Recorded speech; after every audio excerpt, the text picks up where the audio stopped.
Donald Trump क्या कह रहे हैं, आपका झगड़ा हो गया है मोदी साहब चाइना के साथ, तो मैं दरमियान में मीडिएट कराऊं? ओ भाई, इंडिया आपका इत्तेहादी है, इंडिया तो आपका इत्तेहादी था आखिरी इतलात आने तक। आप कह रहे हैं कि मैं चाइना के और तुम्हारे झगड़े के दरमियान मीडिएट कराऊं? यानी जैसे वो कश्मीर मीडिएट कराने की बात की थी ना, तो पता चला कि मीडिएट कराने आए, इस दफा जो था वो चाइना ले गया उठा के, क्योंकि वो अभी तक अपना दोस्त कहते हैं शी जिनपिंग को, ट्रंप जो है। अब मामला ये है कि वो कहते हैं, मतलब वो एक मोटी अजीब सा आदमी है ना ट्रंप भी, वो मतलब उसने ट्वीट करके तो इंडिया को और परेशानी में डाल दिया कि भाई आप तो इत्तेहादी थे, आपको तो मदद करनी थी उस मरहले पे आके। आप कह रहे हैं कि मैं बीच में मीडिएट करूं, और इंडिया की कभी पॉलिसी नहीं रही। इंडिया तो ये कश्मीर के ऊपर भी, मकबूजा कश्मीर में भी परेशान हो गया था कि थर्ड पार्टी क्यों आ गई है। अब मीडिएट करवाने के लिए चाइना के साथ वो अमेरिका जिसकी पूरी इंडो पैसिफिक स्ट्रेटेजी नाकाम हो गई है मुकम्मल तौर पे, लेकिन ऑस्ट्रेलिया, वियतनाम निकल गया हाथ से। कल भी मैंने जिक्र किया था। अच्छा, नेपाल के अंदर जो है इंडिया ने खुद, अमेरिका नहीं, इंडिया ने खुद कोशिश की है वहाँ पे कि जो हुकूमत में इस वक्त मौजूद हैं कम्युनिस्ट पार्टीज़, आपको पता है इंडिया के जो आर्मी चीफ होते हैं वहाँ के ऑनरी जनरल होते हैं, नेपाल के ऑनरी जनरल एक माहदे के तहत। तो नेपाल में चूँकि चीन नवाज हुकूमत है, इसलिए इस बात के मुकम्मल इम्कानात हैं कि वहाँ पर आने वाले दिनों में हुकूमत गिरा दी जाए, इंडिया वहाँ पर हुकूमत गिरा दे नेपाल की। ये भी हो सकता है, और ये भी हो सकता है कि नेपाल के अंदर मार्शल लॉ लग जाए आने वाले दिनों में। नेपाल के अंदर सियासी तौर पे इंडिया के लिए बहुत तकलीफ दे पाता है कि नेपाल ने उनको आंख दिखाई है। दूसरी बात यह है कि इकोनॉमिस्ट का ज़रा टाइटल हम हमेशा डिस्कस करते हैं, हफ्ते के हफ्ते डिस्कस करते हैं, ये इकोनॉमिस्ट का टाइटल दिखाइएगा ज़रा आने वाले हफ्ते का, how far will China go, China कितना दूर जाएगा, कहां तक जाएगा। एक ड्रैगन की तस्वीर लगी हुई है और ताइवान की तरफ हड़प कर रहा है, फिर हांगकांग की तरफ हड़प कर रहा है। दो तो चले गए ना उसके मुंह के अंदर। ये देखें ना, ड्रैगन को देखें, आने वाले हफ्ते का आप अगर मुलाहिजा फरमाएं तो मुंह खुला हुआ है ड्रैगन का, और ड्रैगन जो है ये ज़ाहिर है चाइना का एक निशान है उनका, और उसमें हांगकांग भी गया और ताइवान थोड़ा सा दूर है, लेकिन हांगकांग तो गया। अब हांगकांग के अंदर आपको पता है ना मुजाहरे हो रहे हैं, और चाइना की जो पार्लियामेंट है, चाइना के अंदर एक पार्लियामेंट भी एग्जिस्ट करती है जिसको एक तो कम्युनिस्ट पार्टी है ना, उनकी पार्लियामेंट है।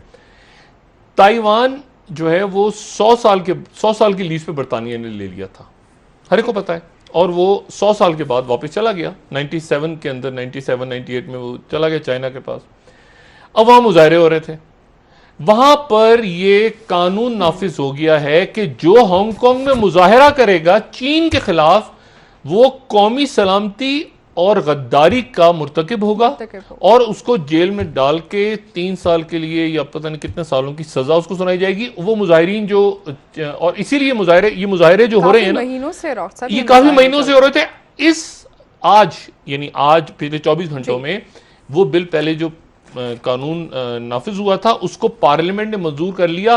तो हांगकांग जो है, अब अमेरिका, ये चाइना कह चुका है कि ये सीआईए की, ये कोविड आने से पहले हम इस प्रोग्राम में डिस्कस कर चुके हैं कि ये चाइना ने कहा था कि ये हंगामे सीआईए करवा रही है। ठीक है, अब चाइना, अब वो अमेरिका दूर बैठा है, फंस गए कोविड में, दुनिया फंसी हुई कोविड में। चाइना ने इस मौके पे ये कानून चाइना लेकर आ गया कि जो हमारे खिलाफ मुजाहरे कर रहे थे उनको, उनके ऊपर वो गद्दारी के मुर्तकिब होंगे। ठीक है, और अमेरिका दूर से देख रहा है बैठ के, वो अपने हांगकांग की जो प्रॉक्सी थी या जो भी उनका हांगकांग का था उसकी मदद नहीं कर सकते। और एक बात और मैं सिर्फ कहूं, हांगकांग चूंकि चीन का हिस्सा बन चुका है, इसलिए अगर हांगकांग की मदद करना भी चाहेंगे तो वो फिर पूरे चीन के साथ जो ट्रेड वॉर शुरू की है उसको बंद करना पड़ेगा। ठीक है, क्योंकि हांगकांग चीन का हिस्सा बन चुका है 100 साल की लीज के बाद।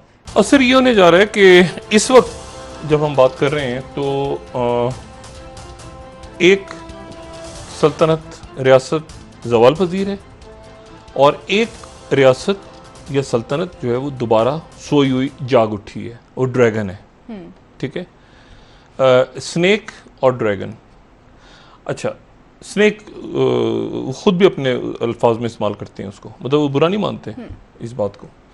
अच्छा, वो एक तरह से वो खौफनाक किस्म का वो कहते हैं स्नेक एंड ड्रैगन्स। अच्छा, तो ये ड्रैगन जो है ये भी एक उनका। अच्छा, अब मामला ये है कि एक मुल्क जो है वो जवाल पजीर हो रहा है, एक ताकत जा रही है और दूसरी ताकत उभर रही है। और उसकी जो पहली झड़प हुई है, पहली लड़ाई हुई है, वो हुई है इंडो पैसिफिक रीजन में। और इससे पहले जो हो रही थी तो वो भी यहीं हो रही थी, अफगानिस्तान में हो रही थी, अफगानिस्तान में, लेकिन चाइना नहीं था, और तालिबान के साथ हो रही थी अमेरिका की। लेकिन इस दौरान ये हुआ कि चाइना खामोशी से 9/11 के बाद उभर के सामने आ गया। अब आप ज़रा तसव्वुर करें कि ये लद्दाख पे क्या हुआ है। अब मैं आपको बताता हूँ ना कि पाकिस्तान में ये पाकिस्तान के सियासी निज़ाम पे क्या, मैंने आपसे कहना ज़रा थोड़ा सा साइड पे कर देते हैं, नैब, एहतसाब, इन सारी चीज़ों को साइड। मैं आपसे कह रहा हूँ कि सिस्टम गिर रहा है। सिस्टम, जो मैं बार बार कह रहा हूँ ना कि सिस्टम गिर रहा है और गिरता हुआ नजर आएगा आपको। ये जो मौजूदा सिस्टम है पाकिस्तान के अंदर, मौजूदा आइन, कॉन्स्टिट्यूशन, जमहूरी हैं सारे, इसको दोबारा लिखे जाने का वक्त आ चुका है। इस सिस्टम को चाइना एक्सेप्ट नहीं करता। खुल के बात कर लेते हैं ना, इस सिस्टम को चाइना, ये सिस्टम जो बना था तो उस वक्त बना था जब 1947 में यहाँ से बरतानिया गया था जी। और बरतानिया का जो एक पार्लिमानी सिस्टम था, वायसराय थे, और ये, और आपको पता है ना कि पाकिस्तान पहले गवर्नर जनरल हमारे कायद-ए-आज़म मोहम्मद अली जिन्ना थे, लेकिन गवर्नर जनरल किसको रिपोर्ट करते थे? पहले गवर्नर जनरल, दूसरे गवर्नर जनरल रिपोर्ट किसको करते थे? मलका बरतानिया को। ठीक है, तो बात यह है, यानी इलेक्शन तो नहीं होता था ना गवर्नर जनरल्स का। तो एक अरसा हमें लगा कि हम उसके बाद जैसे तैसे करके एक आइन बन रहा है, दूसरा आइन बन, लेकिन जो भी आइन बनता था वो ऐसे इसी तरह से बनता था कि अयूब खान जो है वो जा रहे हैं तो उनका इस्तकबाल हो रहा है न्यूयॉर्क में। उसके बाद जनाब उससे पहले भी जो लियाकत अली खान साहब, ये बाकी जो लोग थे, वो भी बरतानिया, आपको फुटेज नज़र आएगी बरतानिया की, या आपको फुटेज नज़र अमेरिका की, और हम खुश होते हैं बड़ा देख के। ये वो दौर है जब चाइना जो है वो, चाइना के अंदर बिल्कुल चाइना गायब था, और चाइना जो है वो ओपियम वॉर्स और खाना जंगी और माओज़ेतुंग और ये वो सारा, वो बिल्कुल चाइना जो था वो एक पसमानदा मुल्क था, पर पसमानदा उसको वजूद ही नहीं था। 49 में तो वो आज़ाद हुआ है। अब मामला ये था, तो हम सारे के सारे जो हैं हम देखते थे कि पाकिस्तान के अंदर आइन कैसा बनेगा, तो ऐसा बनेगा, तो ये होगा, तो फलां होगा, तो ये होगा। होते होते होते होते होते होते वो सिस्टम चलता रहा। जब वो सिस्टम खुद ब खुद दम तोड़ रहा था, ये कई महीनों से या सालों से खुद ब खुद, तो ये वो वक्त था जब चाइना इमर्ज होकर सामने आ रहा था, और हमें बतौर पाकिस्तानी पता चल रहा था कि ये सिस्टम कहीं ऊपर नीचे हो रहा है। पाकिस्तान के अंदर पार्लिमानी जमहूरियत चल नहीं रही। जमहूरियत ने जो चलना है या नहीं चलना, अल्लाह जाने क्या होना है, लेकिन ये पार्लिमान, ये मौजूदा इररिलेवेंट पार्लियामान, जो मैं कई दफ़ा तो उसको कोस भी चुका हूँ कि उसको उठा के दफनाते क्यों नहीं इस मुर्दे, ये किस मर्ज की दवा है जो सिर्फ गालियाँ देने के लिए। अच्छा, अब लोग भी सारे बाहर आ गए हैं।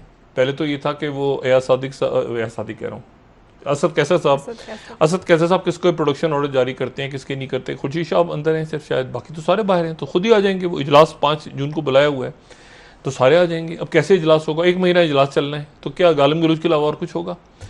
तो इसलिए ये जो सिस्टम है पाकिस्तान का, ये सिस्टम देख के बनाया गया था उस वक्त जिस वक्त दुनिया किसी और तरफ देख रही थी। अब दुनिया जो है वो किसी और तरफ जा रही, तो पाकिस्तान का जो सिस्टम निज़ाम है वो एक तो गिर रहा है, पुराना निज़ाम खुद ब खुद गिर रहा है।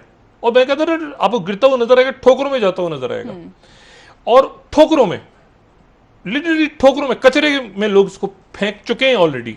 पब्लिक से आप पूछे ना, तो सिस्टम जो है, अदालत बार बार पूछ रही है ना कि कौमी पॉलिसी बनाए आप। अब कौमी पॉलिसी ठीक है ना, कौमी पॉलिसी, यानी आप ये देखें कि पार्लियामेंट का इजलास कश्मीर पे नहीं आप बैठ सकते, आप कोविड-19 पे नहीं बैठ सकते, आप जो हैं कल को खुदा ना खास्ता कोई जंग छिड़ गई तो क्या होगा?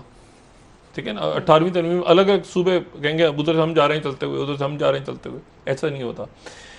तो बात यह है कि पाकिस्तान जब इस पोस्ट कोविड फेज से निकलेगा, तो इस दौरान एक नई सामने आपके एक दुनिया होगी, जहां पर जिस दुनिया में, अब देखें ना, कहाँ है amnesty international, human rights watch, पूरा जो तमाम का तमाम इन्होंने बंद कर दिया। तमाम का तमाम जो सिस्टम था, एक सेकंड, लेकिन डॉक्टर साहब माजरत जी, पॉलिसी की बात तो हो रही है एक अरसे से। वज़ीर आज़म साहब भी ये कह चुके हैं, सिस्टम में ख़राबियों का तज़किरा कर चुके हैं, लेकिन क्या आप समझ नहीं सकते हैं ये बात को कि अभी जिस सिस्टम की बात वज़ीर आज़म साहब कर रहे हैं तो उनके पास इक़्तिदार है और उन्हीं को इसको करेक्ट करना चाहिए। माजरत चाहता हूँ, जावेद मियाँदाद साहब की कॉल आ रही थी शो के बीच में। जावेद भाई आपको मैं कॉल करता हूँ, ज़रा ब्रेक हो जाए फिर मैं कॉल करता हूँ और आपसे बात करता हूँ। जावेद मियाँदाद साहब, अच्छा जी, मेरे ख्याल से प्रोग्राम देख रहे हैं, कुछ बात करना चाह रहे होंगे। अच्छा, मैं सिर्फ आपसे ये कह रहा हूँ कि ये ठोकरों में जाता हुआ आपको नज़र आएगा सारा का सारा, और उसमें एक दो ब्लॉक्स नहीं बनने जा रहे। और मैं आपको एक बात बताऊँ, पाकिस्तान जैसे आपको नज़र आता है ना, ये बरतानिया जब यहाँ से गया तो बरतानिया बहुत सारे मसाइल छोड़ गया, ठीक है ना।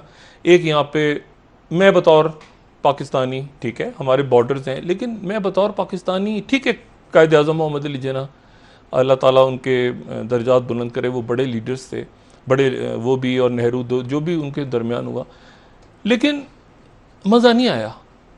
ये कश्मीर और बाकी इशूज़ जो बरतानिया छोड़ गया, जो हमने बहालत मजबूरी माना, चीन ने भी चीन भी उठा है ना दोबारा, तो कह रहा है ना हमें हमारे इलाके चाहिए। तुर्की भी कुछ कह रहा है ना, तुर्की भी तो कुछ कह रहा है कि सल्तनत उस्मानिया में से क्या क्या निकला था। ठीक है, तो हांगकांग भी ले गया ना वापस चाइना, ताइवान को भी खाने जा रहे हैं ना ड्रैगन। तो हमारे भी तो कुछ इलाके इधर उधर गए हुए हैं, हमारे भाई कब तक कर्फ्यू में पड़े हुए हैं, वो भी हमें आवाजें लगा रहे हैं। ये जो बर्फ पिघलेगी अभी, मैं सिर्फ एक बात कहूँ, लद्दाख में चाइना आ गया, जैसी बर्फ पिघली। क्यों आया चाइना? मुझे बताएं, अचानक चाइना कहां से आ गया लद्दाख में और इससे कम में? बर्फ पिघलने का इंतजार। बिल्कुल ऐसी है डॉक्टर साहब, थोड़ी सी बर्फ और पिघलेगी, पाकिस्तान को भी अब फैसले वो सियाचिन की पहाड़ियां, वो क्या है वो उसको तो नंबर के हिसाब से होता है ना।